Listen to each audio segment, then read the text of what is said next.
A Room of One's Own by Virginia Woolf, Part 2.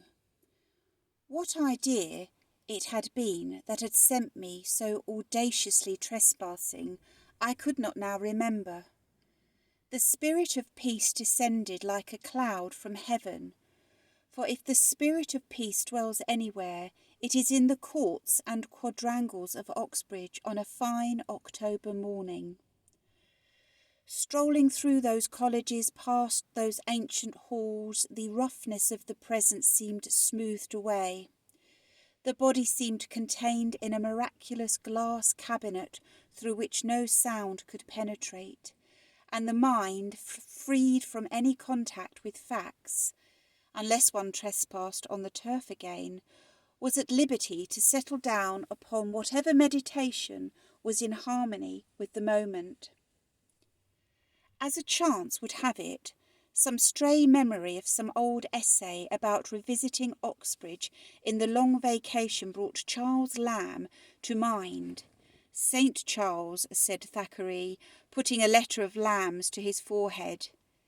Indeed, among all the dead, I give you my thoughts as they come to me, Lamb is one of the most congenial, one to whom one would have liked to say, "Tell me then how you wrote your essays," for his essays are superior even to Max Beerbohm's.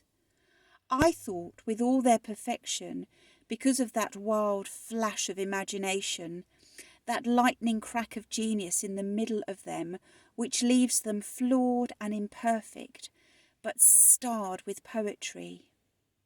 Lamb then came to Oxbridge perhaps 100 years ago.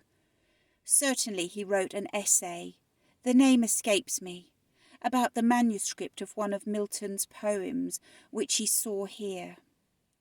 It was Lycidas, perhaps, and Lamb wrote how it shocked him to think it possible that any word in Lycidas could have been different from what it is. To think of Milton changing the words in that poem seemed to him a sort of sacrilege. This led me to remember that I could have Lycidas, and to amuse myself with guessing which word it could have been that Milton had altered and why. It then occurred to me that the very manuscript itself, which Lamb had looked at, was only a few 100 yards away, so that one could follow Lamb's footsteps across the quadrangle to that famous library where the treasure is kept. Moreover, I recollected as I put this plan into execution, it is in this famous library that the manuscript of Thackeray's Esmond is also preserved. The critics often say that Esmond is Thackeray's most perfect novel, but the affection of the style with its imitation of the 18th century hampers one so far as I can remember. Unless indeed the 18th century style was natural to Thackeray, a fact that one might prove by looking at the manuscript and seeing whether the alterations were for the benefit of the style or of the sense. But then one would have to decide what is style and what is meaning, a question which, but here I was actually at the door which leads into the library itself. I must have opened it, for instantly there issued, like a guardian angel barring the way with a flutter of black gown instead of white wings, a deprecating, silvery, kindly gentleman, who regretted in a low voice as he waved me back that ladies are only admitted to the library if accompanied by a fellow of the college or furnished with a letter of introduction. That a famous library has been cursed by a woman is a matter of complete indifference to a famous library. Venerable and calm, with all its treasures safe locked within its breast, it sleeps complacently and will, so far as I am concerned, so sleep forever. Never will I wake those echoes, never will I ask for that hospitality again. I vowed as I descended the steps in anger. Still an hour remained before luncheon, and what was one to do? Stroll on the meadows, sit by the river, Certainly it was a lovely autumn morning. The leaves were fluttering red to the ground.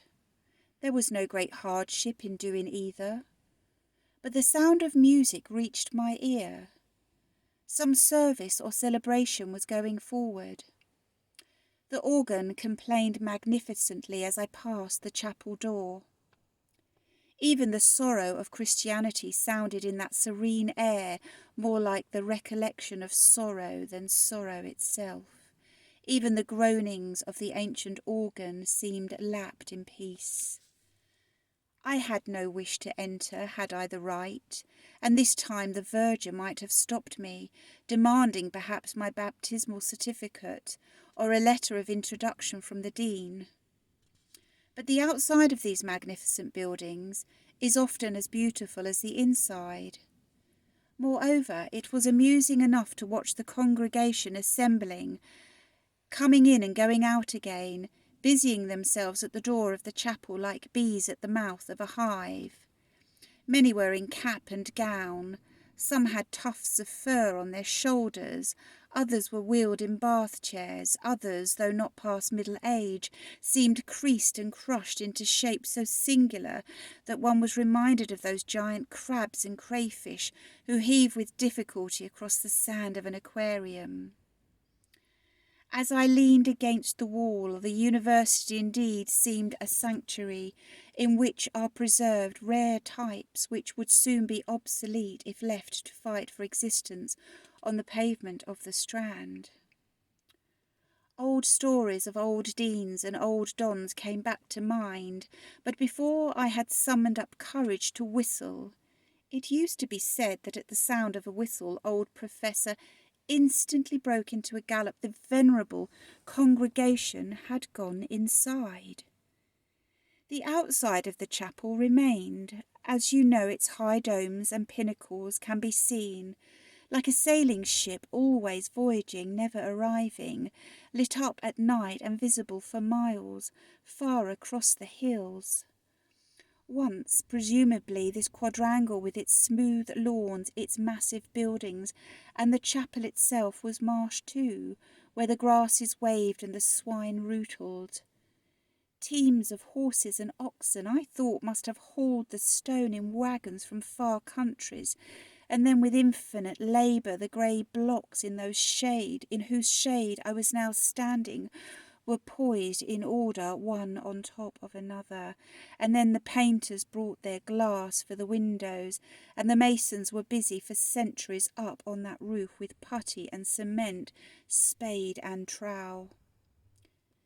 Every Saturday somebody must have poured gold and silver out of their leathern purse into their ancient fists, for they had their beer and skittles presumably of an evening. An unending stream of gold and silver, I thought, must have flowed into this court perpetually, to keep the stones coming and the masons working, to level, to ditch, to dig, and to drain.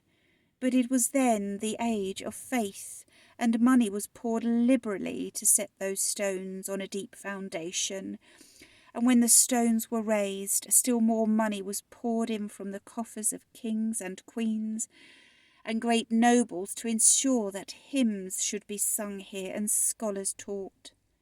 Lands were granted, tithes were paid, and when the age of faith was over and the age of reason had come, still the same flow of gold and silver went on. Fellowships were founded, lectureships endowed, only the gold and silver flowed now, not from the coffers of the king, but from the chests of merchants and manufacturers, from the purses of men who had made, say, a fortune from industry, and returned in their wills a bounteous share of it to endow more chairs, more lectureships, more fellowships in the university where they had learnt their craft. Hence the libraries and laboratories, the observatories, the splendid equipment of costly and delicate instruments, which now stands on glass shelves. Centuries ago, the grasses waved and the swine rootled. End of part 2.